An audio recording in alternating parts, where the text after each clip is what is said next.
কথা ধারাবাহিকে আজকের পর্বে আমরা দেখতে পাবো কথার মন খারাপ দেখে অগ্নি বলে, গোবর দেবী তোকে এইরকম মন খারাপ করে ভালো লাগে না, তোকে সবসময় হাসি খুশিতে মানায়।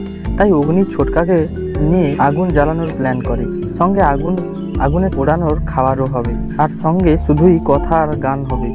সবাই মিলে গান শুরু করে দেয়।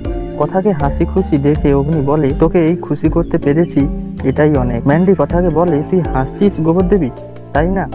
আমি এর শোধ নেবই। সবাই অগ্নিকে একটা গান গাইতে বলে। ছোট কাকাই বলে, তুই কথার খুশি থাকার জন্য এই আয়োজন করলি, শেষে তুই বলছিস গান গাইবি না?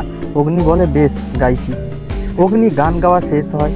পরের দিন প্রিয়ার জন্য পাত্র দেখতে যাওয়ার জন্য সবাই বেরিয়ে পড়ে। প্রিয়াকে তার মা বলে, তুই তাড়াতাড়ি রেডি হয়ে আয়। প্রিয়া বলে, আমি এই ড্রেস পরে যাব, পাত্রের পছন্দ হোক বা না হোক। প্রিয়ার ফোনে বারবার রিং হওয়ায় কথার মনে সন্দেহ হয়। প্রিয়া বাইরে আসে, তার বয়ফ্রেন্ড সৌরভের ফোন ধরবে বলে। কথা প্রিয়ার পেছনে আসে। তো বন্ধুরা, প্রিয়ার ফোনে যে প্রিয়ার বয়ফ্রেন্ড সৌরভ ফোন করেছে, কথা জানতে পারবে? আপনাদের মতামত অবশ্যই কমেন্টে জানিয়ে নতুন নতুন আরও ভিডিও পেতে আমাদের চ্যানেলটিকে সাবস্ক্রাইব করে পাশে থাকুন।